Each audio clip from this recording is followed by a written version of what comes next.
जिसका बेटा बुद्धि हो, जिसकी बहुएं रिद्धि सिद्धि हो, जिसका बेटा षडानंद हो, जिसकी बेटी अशोक सुंदरी हो, जिस अशोक सुंदरी का मात्र स्पर्श कर लेने पर अखंड सौभाग्य हो जाता है, जिस अशोक सुंदरी का मात्र स्पर्श कर लेने पर बेटियों के जीवन के रोग समाप्त हो जाते हैं।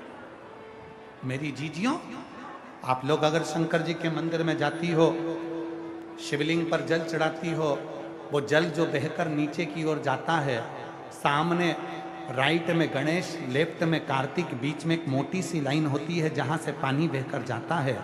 ये जो मोटी सी जो लाइन है, ये अशोक सुंदरी का स्थान है। जब बेटी दुखी होती है, तकलीफ में होती है, जब मेरी बहनें कोई कष्ट में होती है, शिव जी को जल चढ़ाकर यहाँ अपनी हथेली को रखकर उससे प्रार्थना करती है, मैं भी तेरी बहन हूँ, तू बाबा से बोलना कि मेरा दुख समाप्त कर दे।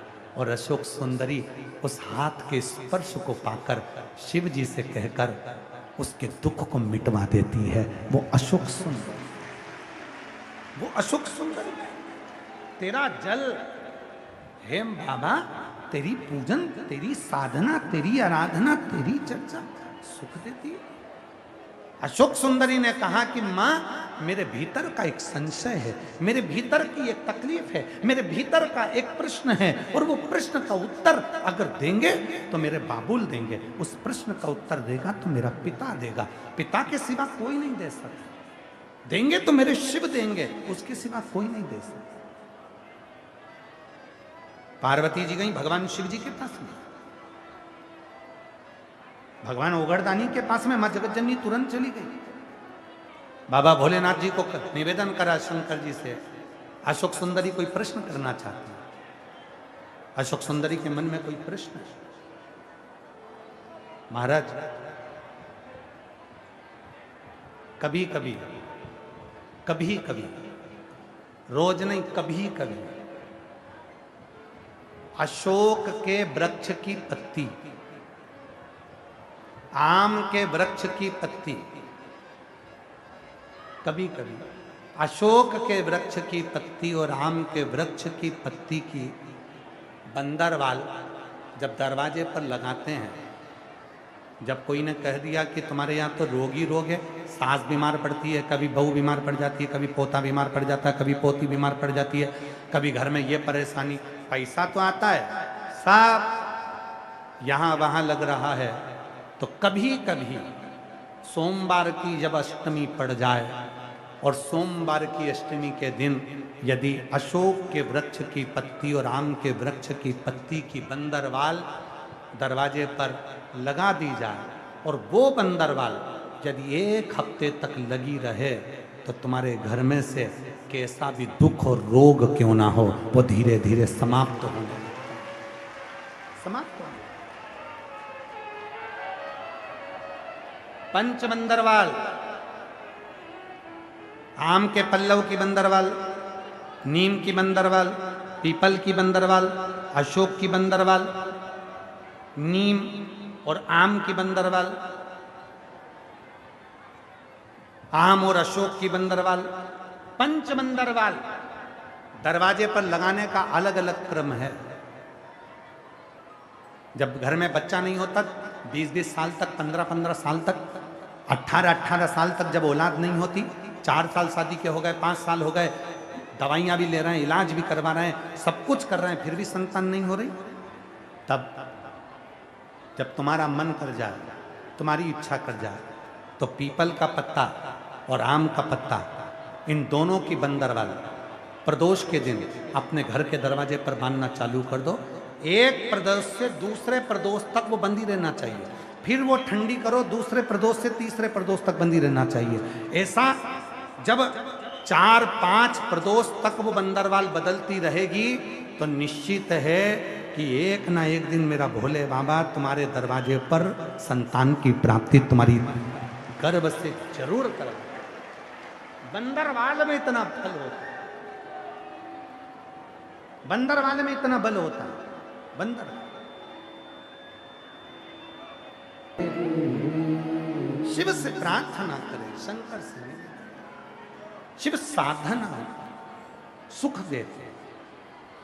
अभी बैसाख का महीना चल रहा है मेरी जीजियों, मिट्टी के पात्र का जल, मिट्टी के पात्र का जल, कोई मटकी हो, मटकी नहीं हो तो कोई दिया हो, कोई कुल्हड़ हो, उसमें जल भर कर रखो पूरी रात। सुबह उस जल को थोड़ा सा लेकर जाओ और शिव जी को समर्पित करो। गंगेश्वर महादेव का नाम लेकर। कौन से महादेव? गंगेश्वर। वो मिट्टी के पात्र का जल जब तुम शिव जी को चढ़ाओगी और उसी जल को कटोरी में झेल कर लेकर आओगी, उसी जल को जब तुम कटोरी में झेल कर लेकर आओगे, जिनकी आंखों में रोग हो जाता है, जिनकी आंखों में रोग हो जाता है, गंगेश्वर। बोल गंगेश्वर महादेव की जय। हर हर हर हर गंगेश्वर महादेव के नाम से स्मरण किया। मेरा एक निवेदन, तेरी कृपा जब तक मांगा है भोलेनाथ से वरदान। तो मिट्टी का बर्तन यदि तुम्हारे पास नहीं है तो घर में अगर कोई दीपक भी हो, मिट्टी का दिया भी हो, मिट्टी का दिया, तो उसको पात्र में उसको डाल के रख दो। उसका भी जल यदि शिव जी को चढ़ाएंगे, मिट्टी खास तौर से जरूरी है, तो पात्र में उसको डाल के रख दो। उसका भी जल यदि शिव जी को चढ़ाएंगे, मिट्टी खास तौर से जरूरी है। मिट्टी के पात्र में जल भरा हो और वो जल शिव जी को समर्पित, वो जल मिट्टी का दिया में जल भर दो, या मिट्टी का कोई पात्र हो उसमें जल भर दो, वो जल काम कर दो। यही जल, ध्यान देना, जिस स्त्री, जिस पुरुष, जिस नारी, जिस बहन, जिस भाई की कंधे से लेकर नीचे कमर तक रीढ़ की हड्डी में अगर दर्द रहता है, सवेरे सवेरे आप उठते हो और उठने पर कमर में बहुत दर्द सा लगता है, तकलीफ सी लगती है और बहुत ज़्यादा कष्ट होता है, तो रीढ़ की पूरी हड्डी में अगर दर्द रहता है तो उसको स्मरण करना चाहिए। मिट्टी के, ये बैसाख के महीने में प्रदोष के दिन का उपाय है। बैसाख के महीने की कोई भी प्रदोष, दोनों प्रदोष में से किसी भी प्रदोष में, प्रदोष के एक दिन पहले रात्रि को मिट्टी के पात्र में एक दुर्वा, केवल एक दुर्वा और एक चावल का दाना जमीन पर रखें, उसी के ऊपर मिट्टी के पात्र को रखें और उसी के अंदर जल भर दें। वही दुर्वा, वही चावल का दाना प्रदोष के दिन लेकर जाएं, शिव जी को समर्पित करें। मिट्टी के पात्र में जो जल है वो शिव जी को समर्पित करें, गंगेश्वर महादेव का नाम लेकर। वो दुर्वा भी उठाकर लेकर आए, चावल भी उठाकर लेकर आए, चढ़ा हुआ जल भी लेकर आए। चावल को अगर प्रदोष का व्रत करते हो तो ना खाएं, केवल दुर्वा खा लें, चावल को दूसरे दिन खा लें। अगर प्रदोष का व्रत नहीं करते हो तो चावल पहले खाएं, फिर दुर्वा खाएं, और रात्रि को सोने से पहले वो जल थोड़ा सा आचमन करें। उसी जल को डब्बी में भरकर रख लें।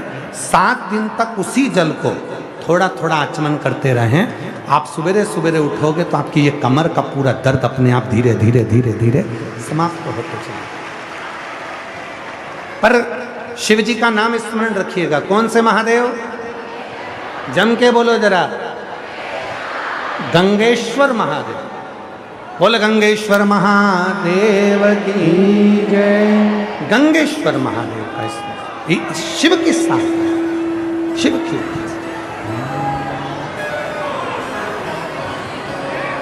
बस तुम सेवा